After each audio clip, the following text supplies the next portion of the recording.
أعوذ بالله من الشيطان الرجيم. بسم الله الرحمن الرحيم. الحمد لله رب العالمين، وصلى الله على سيدنا محمد وآله الطيبين الطاهرين. اللهم صل على محمد وآل محمد. اللهم أدخل على أهل القبور السرور، اللهم أغني كل فقير، اللهم أشبع كل جائع، اللهم اكسو كل عريان، اللهم اقضي دين كل مدين، اللهم فرج عن كل مكروب، اللهم رد كل غريب، اللهم فك كل أسير، اللهم أصلح كل فاسد من أمور المسلمين، اللهم اشفي كل مريض، اللهم سد فقرنا بغناك، اللهم غير سوء حالنا بحسن حالك، اللهم اقضي عنا الدين وأغننا من الفقر إنك على كل شيء قدير. اللهم اشرح بالقرآن صدري، واستعمل بالقرآن بدني، ونور بالقرآن بصري، وأطلق بالقرآن لساني، وأعني عليه ما أبقيتني، فإنه لا حول ولا قوة إلا بك. يقول الله سبحانه وتعالى: أفحسبتم أنما خلقناكم عبثا وأنكم إلينا لا ترجعون. وقال عز وجل: وما خلقنا السماء والأرض وما بينهما باطلا ذلك ظن الذين كفروا فويل للذين كفروا من النار. صدق الله العلي العظيم. Ndugu zangu wapendwa, assalamu alaikum wa rahmatullahi wa barakatuh.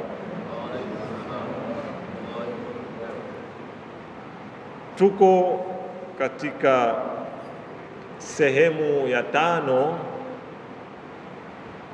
katika mada ya mfumo wa Qur'ani wa kuilea jamii, na nilizungumzia yana kwamba sehemu hii ya 5 unwani yake ni ahdafu at-tarbiya al-Qur'aniyya, malengo ya malezi ya Qur'ani,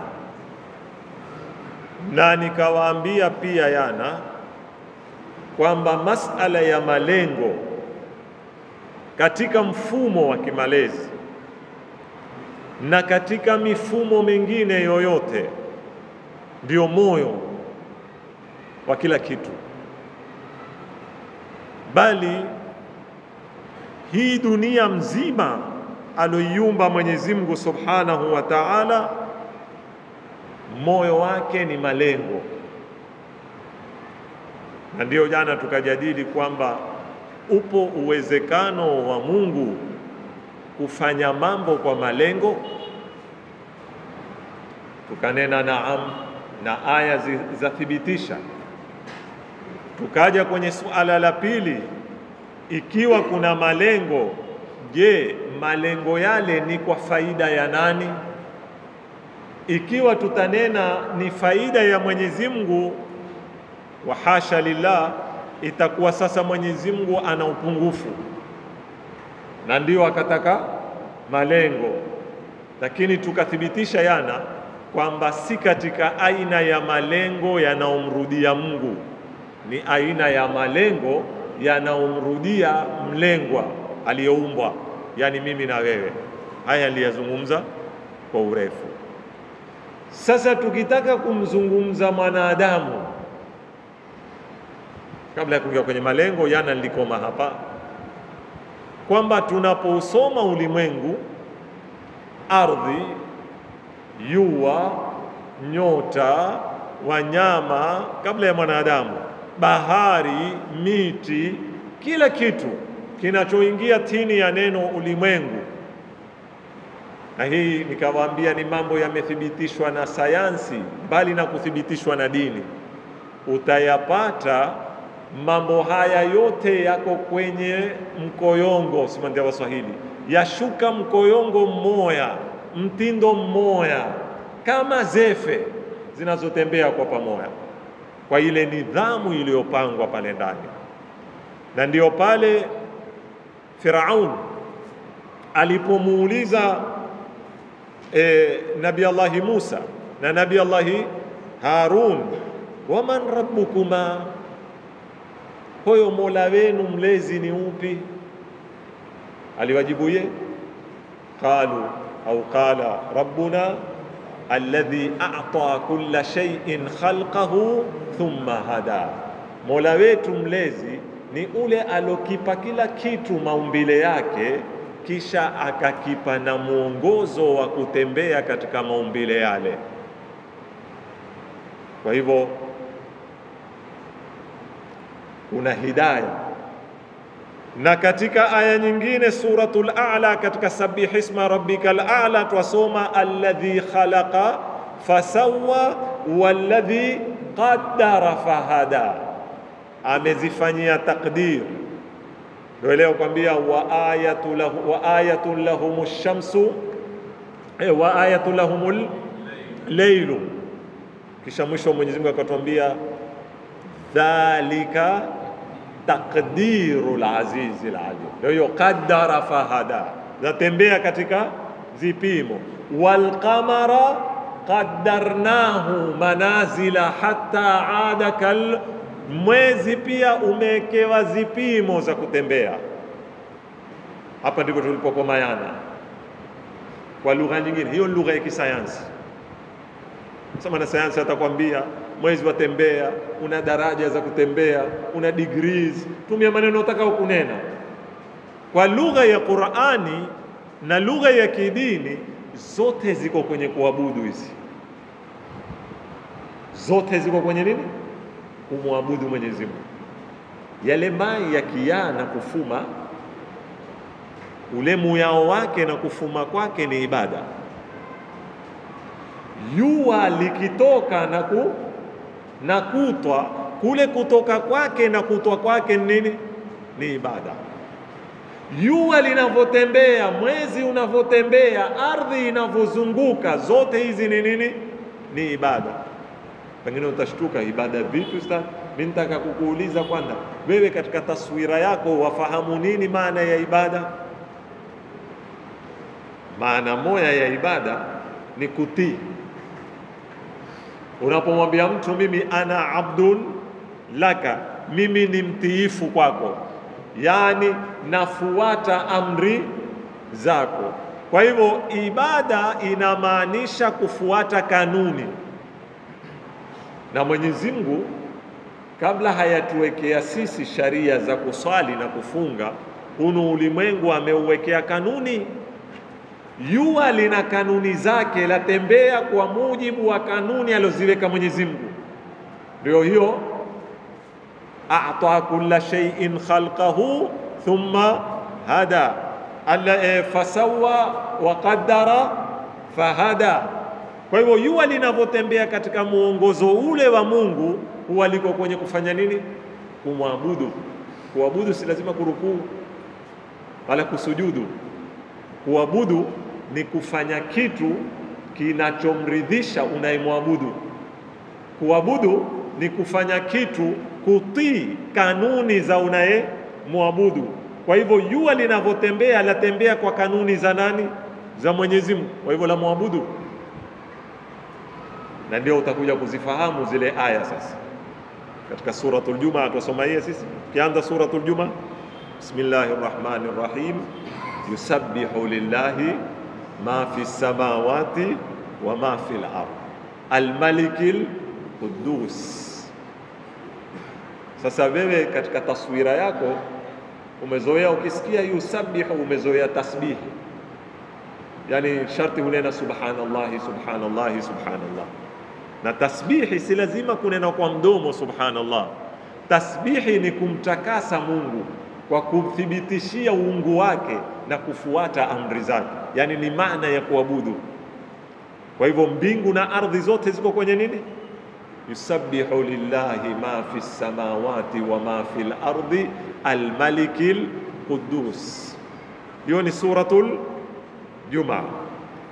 Songea mbele, nenda katika suratul Rahman. Fungua suratul Rahman uisome kwa makini. Mwenyezi Mungu atuambia ash-shamsu wal qamaru bihusban wan najmu wash-shajaru yasjudan was-samaa rafa'aha wa wada'a al-mizan alla tatghaw wa aqimul wazna wa la tukhsiru al-mizan. Akianza Mwenyezi Mungu atuambia ash-shamsu wal qamaru, jua na mwezi bihusban, zatembea katika zipimo za kihisabu, yani zatembea katika kanuni muwafaka aloziekea nani? Mwenyezi Mungu Subhanahu wa Ta'ala.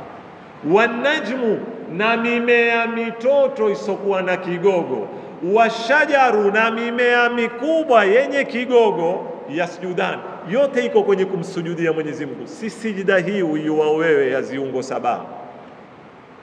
Najmu hapa si nyota. Neno najmu katika Kiarabu kuna mara nyingine huja kwa maana ya nyota, kuna mara nyingine huja kwa maana ya mmea, nabat. Na hii mimea iko aina mbili. Kuna mimea yenye zigogo kama mnazi, kama muembe, kama mbuyu na kadhalika. Hii ndio huanguliwa ashjar katika lugha ya Kiarabu.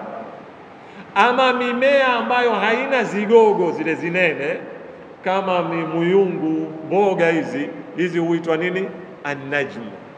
Kwa hivyo wan-najmu wash-shajaru, mimea mitoto na mimea mikubwa, yasjudani, yani ulimwengu wa mimea, alamun nabat. Mwenyezi Mungu ameanza na alamul falak, alamus samaa, ulimwengu wa mbingu, jua na mwezi, akaja kwenye ulimwengu wa nini? Wa mimea. Yani hadhihi alawalimu kulluha fi ibadatillah, zote ziko katika kumwabudu Mwenyezi Mungu. Was-samaa rafa'aha wa wada'a al-mizan, mpaka mwisho. Nende katika aya ya 3, mfano wa 3, na waomba twende pamoja katika suratul Nahli aya ya 49. Mwenyezi Mungu anena walillahi yasjudu ma fi samawati wa ma fil ardh, kwa ajili ya Mungu zamsujudia ziliyoko ndani ya mbingu na ziliyoko ndani ya nini? Ya ardhi. Na wapa dalili nyingi. Ninachotaka kukithibitisha baada ya dalili hizi ni kwamba ulimwengu wote, anga lake, ardhi yake, bahari yake, samaki wake, wanyama wake, mimea yake, nyota zake, zote ziko katika hati ya kumwabudu nani? Mwenyezi Mungu, na kuelekea katika malengo aliyoyaekea Mwenyezi Mungu Subhanahu wa Ta'ala. Twende tena katika suratul Isra. Mwenyezi Mungu Subhanahu wa Ta'ala aya ya 44 suratul Isra. Mwenyezi Mungu anena tusabbihu lahu as-samawati as-sab'u wal ardu wa man fihinna, zamsabihi yeye, zamwabudu yeye mbingu 7 na ardhi na ziliomo ndani yake, yani ziliomo ndani ya mbingu na ndani ya ardhi. Wa in min shay'in, sasa Mwenyezi Mungu apanua, hiyo ni mifano, hakuna chochote, hakuna chochote. Wa in min shay'in, sawa, illa yusabbihu bihamdi, ila kiko katika kumsabihi Mwenyezi Mungu Subhanahu wa Ta'ala. Shida nini? Walakin la tafqahuna, na nitakuja mbele kwa nini hatuzielewi. Ukiungana nazo utazielewa. Ukiungana nazo ukaamua kutembea nazo katika zefezi moja na mkoyongo mmoja, utaelewa kila kinachofanyika katika ulimwengu. Ukikalia kando usiungane nazo ukaamua kwenda mwendo wako tofauti, hutozielewa hizi ufanyani. Ndio mara nyingi aliyoko ndani ya kundi huelewa kifanywacho ndani ya kundi, aliyoko nje mara nyingi hushindwa kuelewa. Ndio hapa. Kwa hivyo wewe hutaweza kuelewa tawafu ya mwezi unavyozunguka haula nafsi ardhi unavyozunguka haula nafsiha na inavyozunguka ardhi haula shams, huwezi kuelewa kama hujaelewa maana ya tawafu inayofanywa kwenye Al-Kaaba. Ukaielewa uzuri ile tawafu tunaokwenda kuifanya pale kwenye Al-Kaaba, na ukatoka kwenye fikra finyo ya kwamba wewe wazunguka mawe tu, ndio si jumba tu, ukenda kwenye maana halisi ya haraka dairia. Na sitaki kuyatangulia mambo. Unajua haraka dairia, haraka ya kwenda dori hivi ina mwisho? Ina mwisho? Haina mwisho. Kwa hivyo utakuja kuelewa ulimwengu hauna mwisho. Utakuja kuelewa haraka zetu zote hizi twakimbilia kwenye kitu hakina mwisho, na ndio ile khalidina fiha, twakimbilia kwenye khulud. Na maana ya khulud ni nini? Ni kitu ambacho hakina mkomo, na haya inshallah nitakuja kuyazungumza kwa upana baadaye kwenye malengo. Kwa hivyo Mwenyezi Mungu atuambia walakin la tafqahuna tasbihahu. Twende katika suratu Al-Hajj aya 18. Mwenyezi Mungu atuambia alam tara, huoni, anna Allah, kwamba Mwenyezi Mungu yasjudu lahu, wamsujudia yeye, man fi samawati, waliomo mbinguni, wa man fil ardhi, na waliomo ardhini, washamsu, na jua, walqamaru, na mwezi, wanujumu, na nyota, waljibalu, na majabali. Mataka aya za wazi sasa kuliko hizi. Waljibalu, na majabali, washajaru, na miti, wadawabu, na nini, na mimea, na wanyama. Afwa sasa simama katiti hapo mwisho, lao mko na msahafu sasa, mwangalie imefika kwa wanadamu sasa. Mwenyezi Mungu ameanda mbingu, ardhi, majabali, zote amezieta kwa umum shumuli, wadawabu, washajaru, wakadha, wakathirun, isipokuwa watu si wote, isipokuwa watu si wote, ni baadhi yao. Na ndio utakuta hakuna mgawanyiko wa nyota kafiri na nyota Muislamu. Mamilioni ya nyota yaliyoko hayagawanywi kwamba kuna nyota makafiri, kuna na nyota Waislamu.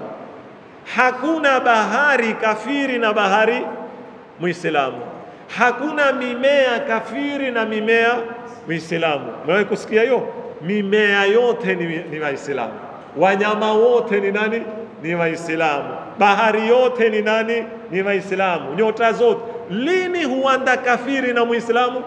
Ikifika wapi? Kwangu mimi na wewe. Wa kathirun minan nas, na wengi katika watu, si wote. Katika aya ya mwisho, nisimame nisiwacheleweshe sana, hili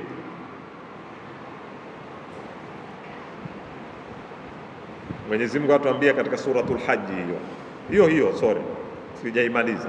Ndio nena alam tara anna Allaha yasjudu lahu man fis samawati wa man fil ardi wash-shamsu wal-qamaru wan-nujumu wal-jibalu wash-shajaru wad-dawabu, lakini wakathirun minan nasi, na wengi, wakathirun, kuna na wengi wengine, wakathirun haqqa alayhi al-adhab, kuna na wengi watakwenda motoni.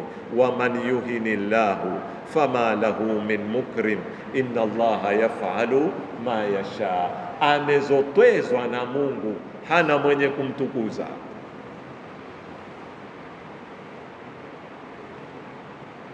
Hapa mahala na waomba ndugu zangu nitoke kwenye darasa niwaidhee nafsi yangu na niwaidhee na nyinyi. Kila mwanadamu hutafuta utukufu na enzi na kutukuzwa, na hakika ya utukufu wa mwanadamu uko kwenye udhalilifu wako mbele ya Mwenyezi Mungu.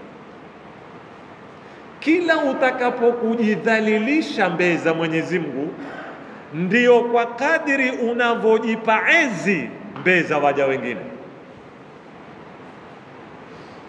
Na kila unapokuwa mbali na kujidhalilisha kwa Mwenyezi Mungu, ndipo unapokwenda kujidhalilisha kwa wasostahiki kudhalilikiwa, yani wajipokonya ezi. Yani kila ukitaka utukufu na ezi, nenda kapake uso wako kwenye ardhi mbele ya Mwenyezi Mungu, kagaegae, kaidhalilishe mbele ya Mwenyezi Mungu, utatoka kawi. Hakuna kitu chochote kitakutisha katika ulimwengu huu, hakuna kitu chochote kitakubabaisha. Alozoea kuweka paa lake la uso ardhini mbele ya Maula Rabbul Alamin hawezi kuliweka paa la uso lile mbele ya yoyote aidaiyo katika ardhi hii, hakuna. Lakini asozoea kudhalilika kwa Mwenyezi Mungu, atakwenda kudhalilika kwenye milango isostahiki kudhalilika. Ndio hii Mwenyezi Mungu akanena, waman, yoyote atakaye kumteza Mwenyezi Mungu, yani atakaye kukataa kwenda kujiteza kwa nani? Kwa Mwenyezi Mungu, akatafuta utukufu kwa wengine, Mwenyezi Mungu anena, fama lahu min mukrim, hapati mwenye kumtukuza. Inna Allaha yafalu ma yasha. Nachokitaka ndugu zangu katika aya hizi ni kwamba nataka tu kutilia mkazo maneno ya yana. Ulimwengu watembea kama zefe jamani, sawa?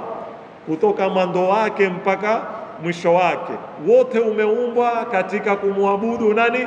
Mwenyezi Mungu. Sasa utamkuwa yusabihu, utanena yasjudu, utanena chochote, wala tafqahuna tasbihahum, ila mwanadamu katika mkoyongo wote hunu na cheni yote, mwanadamu pekee ndio hufuata, na mara nyingine mara.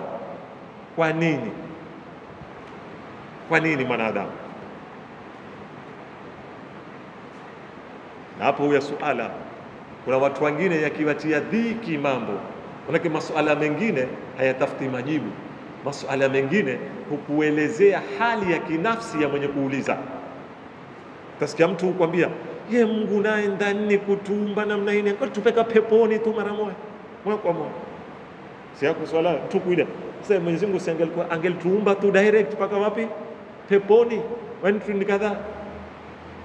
Hii ni maswali ya kukimbia majukumu. Taratibu shekhi. Wewe ushawahi kumuona mtu hulipa wafanyikazi bila ya kazi? Kwa nini usinene na yeo? Huyu bwana fulani, sitaki kutaja majina wapi, huyu tajiri fulani ndani kutoa msha asubuhi twende kazini, angengoja paka magharibi katoa wanyia senti tu. Sisi tumeelewana vizuri sana. Lakini pale waona sawa sawa kwamba hakuna ujira bila ya nini? Bila ya kazi. Kwa nini kwa Mwenyezi Mungu wataka ujira bila ya nini? Bila ya kazi. Lakini suala liko zaidi ya hapo. Kwa nini mwanadamu ametukuzwa kuliko ziumbe wote? Poleni nenda deep, lakini ndio tutakuja kuifahamu filosofi ya Kiislamu katika malezi, tunataka tulenge wapi. Kwa nini mwanadamu akawa mtukufu kuliko ziumbe zote hizi? Si tuamini hivyo sisi? Wala kad karramna bani Adam. Leo ukimtukua mwanadamu na ardhi, upi mbora? Mwanadamu. Mwanadamu na mbingu, upi mbora? Mwanadamu na bahari, upi mbora? Mwanadamu na Alkaaba, upi mbora? Mwanadamu. Karama ya mwanadamu ni bora kuliko utukufu wa nani? Kwa nini? Hapa ndipo muhimu. Kwa nini swala la pili Mwenyezi Mungu katika ziumbe zake wote akamtagua mwanadamu kumfanya khalifa? Wako malaika, wako majini, wako ng'ombe, wako punda, ziko ardhi. Kwa nini asineni? Hakuona Mungu yoyote atakayekuwa khalifa wake katika hii ardhi isipokuwa nani? Mwanadamu. Kwa nini? Mwajua kitu kikubwa kinachomtofautisha mwanadamu na ziumbe wengine wote ni kwa sababu mwanadamu Mwenyezi Mungu amempa kiungo kimoja huamkuliwa maamuzi. peke yake, hizi zingine zote hakuzipa Mwenyezi Mungu. Yua, kwa nini hakuna yua kafiri? Mayua yote ni Waislamu. Siku moja haliasi yua likatoka magharibi likaya mashariki. Kwa nini katika mimea haiasi siku moja tukapata mimea kuna makafiri? Kwa sababu haina uamuzi katika kutembea juu ya kanuni za kiagriculture alizoziweka Mwenyezi Mungu. Haina uamuzi yua katika kutembea katika kanuni aliyoweka Mwenyezi Mungu. Halina uamuzi na halina pepo, halina moto. Hakuna siku ya kiyama yataitwa mayua, mwezi, mimea, hata wanyama wataambia kunu ya laitani kuntu. Hakuna hisabu kwa wanyama, hakuna pepo, hakuna moto. Kwa nini? Mmejiuliza swala hili? Kwa sababu wale katika wanayoyafanya hawana maamuzi nayo. Mwanadamu peke yake Mwenyezi Mungu amempa uamuzi, amempa kitu huitwa irada. Sijui Kiingereza mwana huitwaje. Kwa nini niwaambie sijui Kiingereza? Kwa sababu mkienda mkisoma zitabu za saikolojia zote ziloandikwa na Waislamu na wasiokuwa Waislamu, kasomeni kila kitu katika ulimwengu wa leo, muangalia wana filosofi wanavyoizungumza irada ya mwanadamu. Irada ya mwanadamu kwa mifano rahisi, ukifanya hiki chanda kikadara hapa na kimaumbile hakidari hiki chanda. Au hamujaona watu wamezofanya mazoezi mpaka chanda chao kadara hapa? Ni nini kilichofanya? Ni quwwatul irada. Ana maamuzi magumu ya kuvumilia mpaka afike pale. Irada ya wafanya wale wenye mayoga wakafanya mambo katika hali ya kawaida mwanadamu hafanyi, na wenyewe wakakwambia usijaribu nyumbani, kwa sababu hayaandwi pale ulipooneshwa wewe kwenye sinema siku ile. Kama una mtu amezunguka kitwa chake kimedara kiuno chake kwa nyuma, ule ameichokea ile kwa miaka, ameiunda, lakini alipokuwa na kitu itwaje? Irada. Kwa irada mwanadamu ameusha chuma hupa mbinguni. Niliona ile Boeing inapotoka tani ngapi ile shekhi? Kuna ndege mpaka za kubeba watu 700 na mizigo yao na magari yao na kila kitu chao. Ukakiona hata siku moja niliwatolea kiswa pale cha kutekesha kidogo tupumbaze darasa. Marhamu amekufa leo. Kama kwa hai B7 ule mzee lakini si B7 ule barobaro. Ule mzee alikuwa kitukua mboko. Kwa pale kwa marhamu Abudu Walali pale pwani. Kati ule alikuwa hakuna hizi Skyward wala nini, ilikuwa ni ya Kenya sijui na nini. Sasa siku moja huya ile ndege ya watu 40 na mara nyingi huya ni zile za watu 18. So ule ukeze pale na mizozo na watu, mara chuma kimetoka mikokoni kule, kitu cha 40 na kadhaa. Ile mzee kamtoka ile lugha yake, akamwambia enga ndungu hoyo meusa chuma kile, inyi mketidie masharifu karama tu.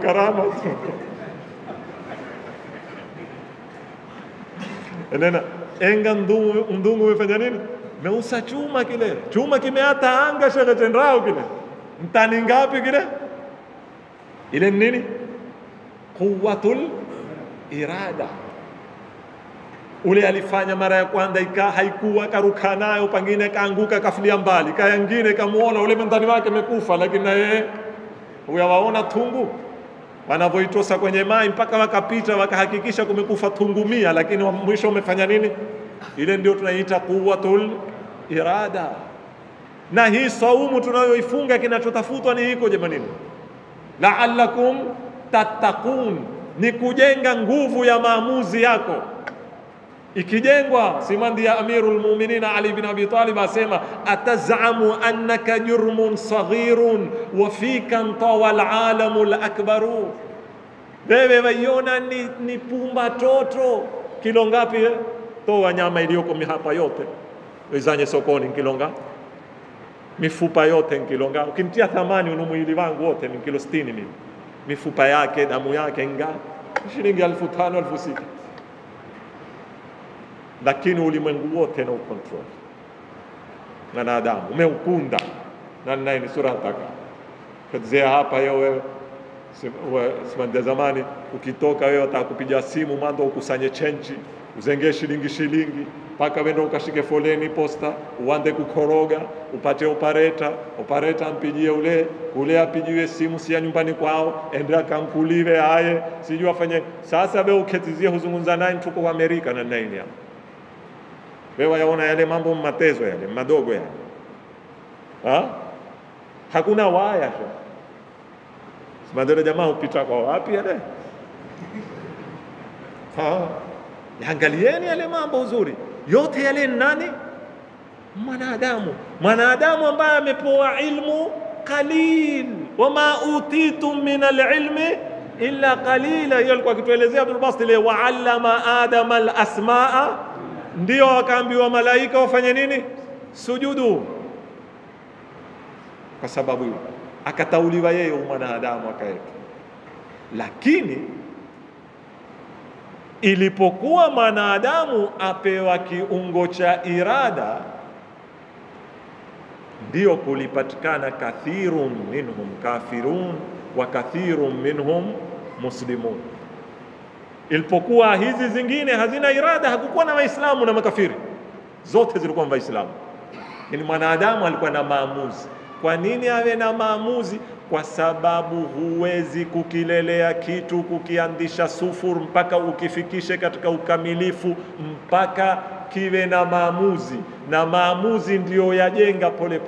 Hala billahi alaika, kama mwalimu wewe, anza klasi yako kutoka standard 1 mpaka standard 8. Hakikisha mitihani yao siku zote ya tamu ya nini hungia ukajibu mwenyewe, na ule wa KCPE serikali ikakuruhusu ukaingia ukayajaza mwenyewe, kukatoka result jana zako wote wampata 450, wastahiki kusherehekea wewe?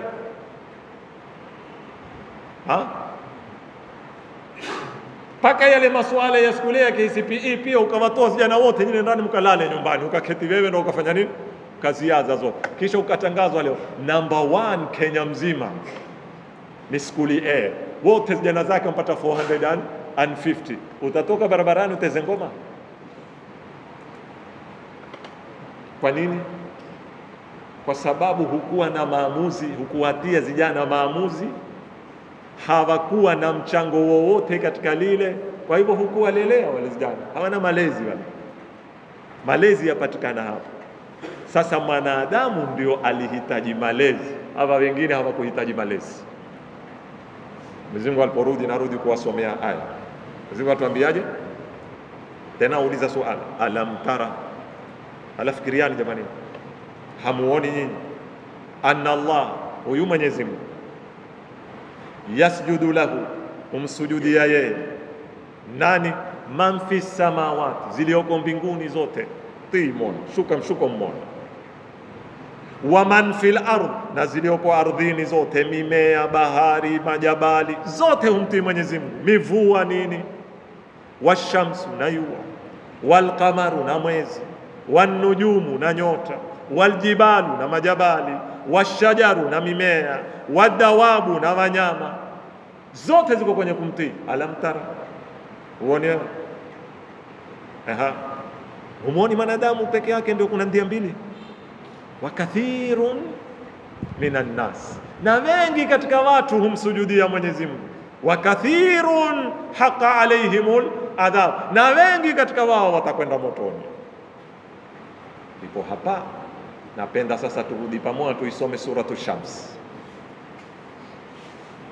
na mutajisaidia jamaa mada kwa mada. Wengine utajiuliza, Mwenyezi Mungu ameapa ziapo 11, kunani? Wewe usikiapo mtu buku ya billahi tallahi si unena, kuna na ipi nyingine? Wallahi billahi tallahi, kuna na nyingine? Amekuya huapa tunaambia sallu ala nabi, shaka kunani?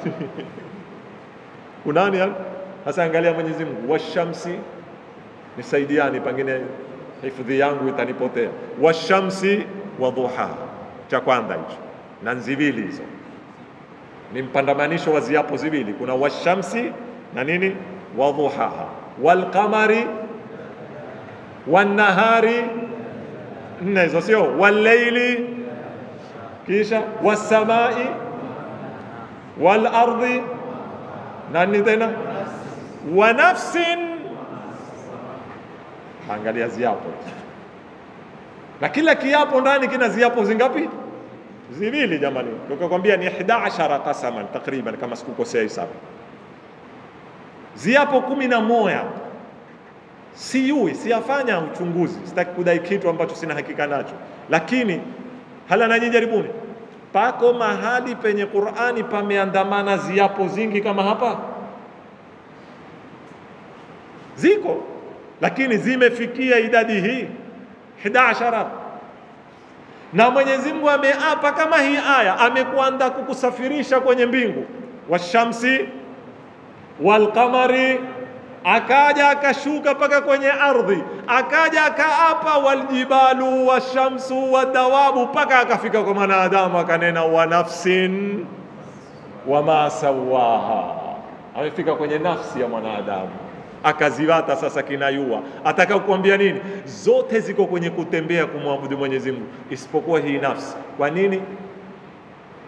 Fa alhamaha, kwa sababu Mungu ameipa uamuzi wa ilham, yajua kutagua baina ya khairi na nini na shari. Fa alhamaha fujuraha wa taqwaha. Sasa ni nani atakaye kuilelea hii nafsi? Atailelea vipi? Qad aflaha man zakkaha. Nimewambia mustalahi wa malezi katika Qur'ani unatumia nini? Tazkia. Qad aflaha man zakkaha wa qad khaba man dassaha. Alofaulu ni aloweza kulelea maamuzi yake, akaitoa nafsi yake kwenye fujuraha, akaipeka kwenye taqwaha. Fa alhamaha fujuraha wa taqwaha.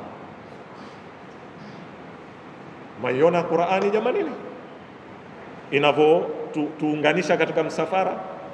Kuna rafiki yangu mmoja tulipotoka hapa, yana nifanyia mzaha, aliniambia unani ustadhi mtuetea zefe kwenye darasa zafa tenda hivi.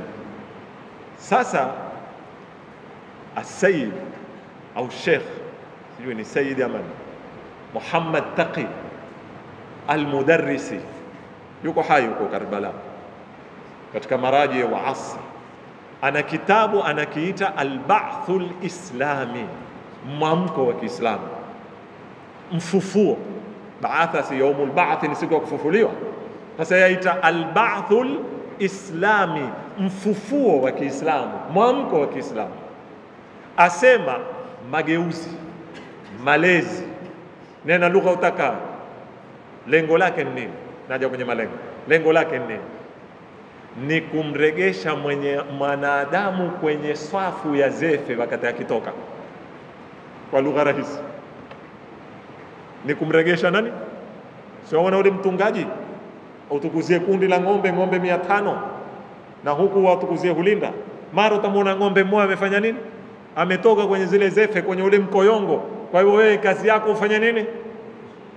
Kwa hivyo saa zote mwanadamu atakakuwa umonita, akianda kwenda umregeshe. Zefe ndio hiyo inaonkuliwa siratan mustaqim. Tupo jamanini, ihdina. Na ndio ile mtume aliwaambia wa anna hadha sirati fattabi'uhu, hii ndio barabara yangu. Barabara yako ni ipi? Ni ile ile iliyoandana ash-shamsu wal-qamaru bihusban wan-najmu wash-shajaru yasjudan wal-jibalu wal-kadha. Je, insan naye asitoke hapa, lakini akitotoka kwenye hii sirat, insan atawashinda wale walioko kwenye sirat, kwa sababu yeye amekuja kwa maamuzi yake. Wale hupekeshwa kwa kudra za nani? Za Mwenyezi Mungu. Ndio ile hadithi anenao Amir al-Mu'minin, mwanadamu ameumbwa ni mseto wa ziumbe ziwili, nusu ni malaika, nusu ni hayawani, na uko kwenye mapambano baina ya nusu yake ya malaika na nusu yake ya nini? Ya hayawani. Maamuzi yake yakishinda, nusu ya malaika ikaiangusha nusu ya hayawani, atakuwa ni bora kuliko malaika, na ndio malaika watamsujudia. Akishindwa na nusu ya hayawani ikaishinda nusu ya malaika ikaiangusha, atakuwa muovu kuliko mnyama. Tupo jamanini? Ndio ile balhum adhallu, watakuwa waovu. Na ndio ndifasiri siku moja katika Suratul Tin. Nawaomba muirudilie. Suratul Tin nafikiri ndifasiri 2002, miaka 19 sasa. Suratul Tin yanenaje? Watini wazaituni, ziapo tena hizo. Waturi wa hadhal kiapo cha nne, laqad khalaqnal insana fi ahsani taqwim. Moja katika ahsani taqwim ni kumpatia maamuzi, lakini thumma radadnahu, sio safilina, asfala alaifasirini, tini zaidi ya waliotini, sio tutamrudisha tini. Mwenyezi Mungu kunena thumma radadnahu minas safilin, kisha tukamrudisha katika walotini. Kisha tukamrudisha asfala, ismu tafdhili, tini zaidi, safilina ya waliotini. Kwa hivyo waliotini kabisa nani? Wanyama. Sasa wewe utatini yao zaidi, ndio hiyo balhum adhal. Wakati akikosa mwanadamu kukitumia kiungo chake cha maamuzi, ima atakwenda ala, walioko yu nani? Malaika. Yula walioko yu atakuwa nani? Yula malaika, ndio hiyo ala illiyin. Na akikosa atarudi asfala safilin. Hii ndio safari tunaosafiri. Lakini patakana nini? Qad aflaha man zakkaha. Na ndio mitumi wakaetwa liyuzakihim. Tunataka malezi, hatuwezi kutembea peke yetu. Tunataka mazoezi, tunataka kuzoezeshwa. Leo katika hutuba ya Juma Sheikh Ali alikuwa akituambia mazoea, kuna kukifanya kitu na ukifanya kitu mpaka kikawa ni mazoea yako, ndipo pale kalamu yaanda kuandika akibalighi mtoto. Na mtoto wa kiume hubalighi mara nyingi miaka mingapi? 15. Mtoto wa kike kuna mjadala 14, 15. Lakini Mtume amemwambia mtangoja miaka 15 mumwambie swali.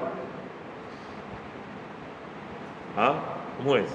Kwa ile wakifika jana zenu miaka 7 muruhum bisala. Wakifika miaka 7 amrishani, yani order. Sasa si mambo watu huona watu fahamu makosa, huona kabla ya miaka 7 hakuna kitu. Miaka 7 tumia please kidogo. Pia si maana usimwandishe miaka 2 na 3, lakini usitumie force.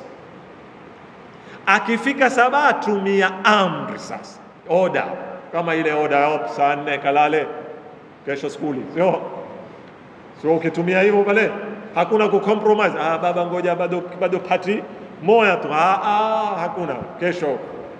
Kwa hivyo na swala uanze hivyo. Time ya swala imefanya nini? Imeingia. Kuna kadhaa, hakuna. Nenda ukafanya nini? Wale muruhum, tumiani order. Lakini tumieni order kali tu ya kimaneno, msitumie nguvu. Lakini wakifika miaka 10 wadhribuhum alaiha, wapijeni. Pijo la Kiislamu jamani, si pijo la mangumi na mapai. Kwa wapijeni kipijo cha Kiislamu cha adabu. Wadhribuhum alaiha, wapijeni idha balaghu 10, wakifika miaka mingapi? 10. Kwa nini wakifika miaka 10? Kwa sababu ukingoja miaka 15 too late. Waswahili hukwambia yeye umleavyo ndivyo akuavyo. Waswahili hukwambia udongo upatilize ukali. Hiyo simbo hukundwa ikali nini? Kalimai. Hizi ndio theory za kimalezi jamani. Sharti tuanze kule. Nami huambia mara nyingi, hizi tabia zilioko kwenye jamii hatuwezi kuzirekebisha huku juu kama hatuanzi kule. Thaqafatul qiraa, reading culture yaanza kule. Thaqafa ya kupendana watu na kusaidiana huanza kule. Thaqafa ya kijana kumheshimu mtu mzima huanza kule. Kule huanza vipi? Kijana ana miaka 3, 4, usimdharau. Memory yake iko sawa sawa, yaweka akuona wewe unavomtreat mamake. Kuna watu hapa hujionea si chochote tu, aweza kuitolea kofi akampiga mkewe Mbeya 4. Wewe waona ni very simple. Lakini muangalie ule kijana anavyomuona. Jana niliwaambia kijana yuamuona baba ni kama nani? Kama Mungu, sio? Ndio taswira alonayo kijana leo. Aona kalama kukiwa na problem hutatuliwa vipi? Kwa mboko, kuna dialogue. Kisha utamueta huku kwenye jamii, taka kukitokea ikhtilafu, tuketi tufanye nini? Tuzungumze. Ye hajui hivyo. Ye ajua masala kukitokea ikhtilafu watu hufanya nini? Ungia box, sio?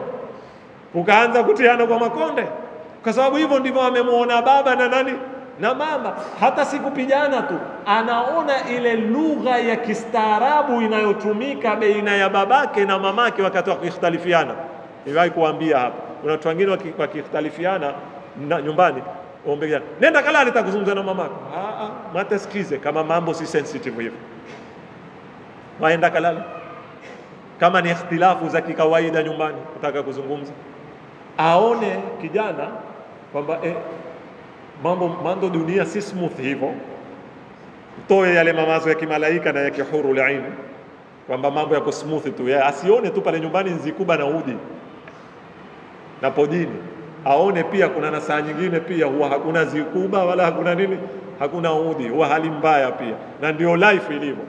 Lakini aone ustaarabu ni vipi unavyozungumza, unavyojadiliana, unavyomuhoji mamake na anavyokujibu, unavyozungumza akakusikiza, usimuingilie. Akimaliza akazungumza yeye ukamsikiza mpaka akamaliza. Azisome zile mbinu. Watu wakikhtalifiana, kumbe waweza kuzungumza, kumbe waweza kuelewana, kumbe waweza kumaliza mazungumzo wasielewane, lakini kusipijanwe wala kusitupiane maneno, na akatoka kila mtu na rai yake. Kumbe yawezekana haya. Naam, yawezekana. Twayaona haya sisi sasa. Jitu tumeshakuwa majitu wazima, tumezoea. Hii ndio ile tatarruf, siasa kali, utumiaji mabavu, waanza hapa. Ukija katika jamii kidogo umekhtalifiana na mtu, wewe tukana yeye. Kidogo umekhtalifiana na mtu, pija yeye. Kidogo tutatoka kule majumbani, jirani na jirani, uteta vipi watu, uamiliana vipi? Nafikiri mwanielewa jamani, ni mpaka hapa. Sasa kijana azowezeshwa kule chini, kuswali, kufunga, kusoma, nidhamu, kupanga kitanda chake, kulinda mali yake, kulinda zitu za wenzake, kuwa na mipaka. Katika makosa mamoya makubwa, poleni jamani, lakini tusiyafanye ni mambo ya kifilosofi sana, tuje ground, sio turakibishane. Katika makosa makubwa sana tunayofanya wazazi siku zote, kijana mkubwa ni mkosa, na wewe waona ni kumfeva mtoto mdogo. Haya ni makosa hufanyika sana kwenye malezi na yana athari mbaya sana. Mzazi akija, kuna kijana cha miaka 5, kuna na kijana wa miaka 10. Ule wa miaka 5 silaha yake nini? Akiemewa kule ni kilio basi. Wewe ukitoka, wewe upenda kumuonea sana. Taratibu shekhe, haimaanishi kuwa na miaka 10 ni mkosa saa zote, na kuwa na miaka 5 ni nani amepata.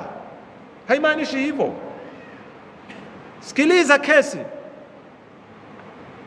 muoneshe hata wa miaka 5 amenena wewe walikuwa stahili kuandikwe konde hapo, mko kutoka kitu cha watu. Ayue kwamba kumbe kuna na hudud mpaka hapo. Lakini wewe angalia, na ukitoka yule kidude chake na huyu ana chake, huyu mara nyingi kwa baada ya chake akitaka na kile cha nduye, na wewe ukitoka wamkandika kofi ule, wamlazimisha na kile chake afanye huyu ni nduye mtoto, wamfundisha kudhulumu.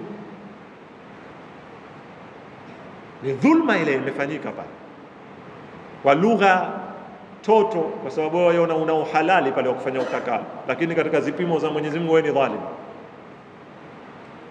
Na haimaanishi wewe kuwa mkubwa na mwingine kuwa mtoto, kwamba kila ulida hiyo wewe ukiwa mtoto mkubwa amekuonea lazima awe amefanya nini, amekuonea.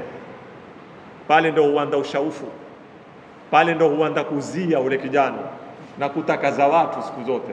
Mbona katika makosa tunayoyafanya hakuna mtoto amekosa, awe hata na miaka 3 amekosa, awe alomkosea hata na miaka 20 amefanya nini, amekosa, mfahamishe kwa lugha yake umekosa. Na huyu ndio uko right, mwenye miaka 20. Hapa ndipo mahala tunapopataka tupasome. Sasa ndugu zangu, niwaate hapa na suala dogo fupi nitakulijibu, tuhatimishe kwamba tumetoka malengo yako. Dunia yote iko kwenye msafara yatembea. Mwanadamu ndo mwenye tatizo, mara hutushopoka mara hungia. Lengo la malezi ni kumregesha huyu mwanadamu katika hunu msafara, sio kwenda wapi?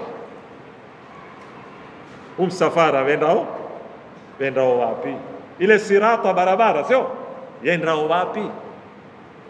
Hapo tuendapo ndipo tunapopataka sisi kupajua, na ndio lengo la malezi ya nini, ya Kiislamu. Hapo ndipo nataka nipande kesho inshallah taala. Kuna mtu ameniletea suala, atanisamee maana yake yon tatu kila siku usahau kumjibu swala lake. Swala lake aliniuliza ile aya ya Nabii Allah Yusuf. Nabii Allah Yusuf asema, wama ubarri'u nafsi inna nafsa la ammaratun bisu. Si tetei nafsi yangu, si sifu. Kaona tu Zulekha ndio mkosa kwamba mimi ni mswafi mno. Ile ni katika tawadhu ya Nabii Allah Yusuf. Hii nafsi mbaya, hii nafsi huamrisha sana maovu. Sasa huyu mwenye swala amenambia, ustadhi, hii nafsi siku zote kazi yake huamrisha maovu? Haina kazi nzuri hata moja ifanyao hii nafsi? Kuamrisha maovu tu? La. Kila mahala jamanini katika Qur'ani ikielezwa huelezwa kwa upande ule, na hapa ndipo tutataka tumfahamu Ibn Abbas. Ibn Abbas ana maneno muhimu sana katika kufasiri Qur'ani. Anena al-Qur'anu yufassiru ba'dahu ba'dha. Qur'ani yajifasiri yoyo kwa yoyo. Hiyo Qur'ani ilonena nafsi ni amara, huamrisha sana maovu. Hiyo imenena nafsu ni lawama. La uqsimu biyaumil qiyama wala uqsimu bin nafsi allawama, ambao maana yake ni nzuri hapa, ni dhamir. Lawama ni ile wakati nafsi inapokukanya kufanya mambo maovu na ukifanya ikakulaumu, ni kinyume cha amara.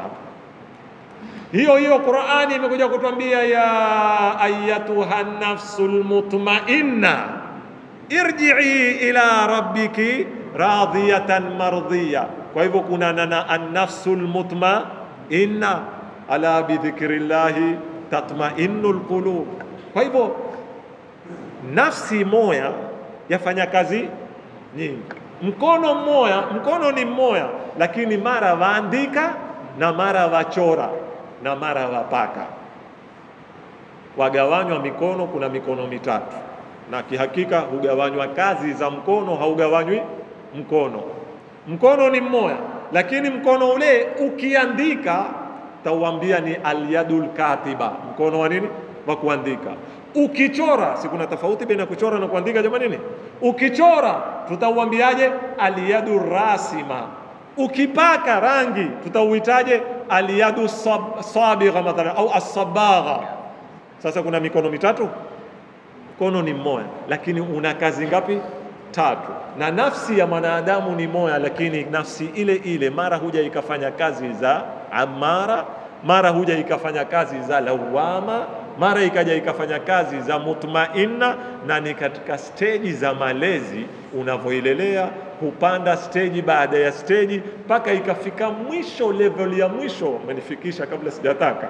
Level ya mwisho ikenda ikaungana na muumbaji wake, ikarudi kwa Mola wake, na ndipo tuendapo hapo, irji'i ila rabbiki radiyatan mardhiya, ikaridhika. Fadkhuli, ikasihi wakati huo kwa mkuli wa Abdullah, fadkhuli fi ibadi wadkhuli.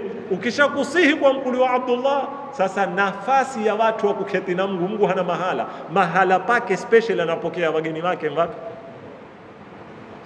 Fadkhuli fi ibadi wadkhuli jannati. Walhamdulillah.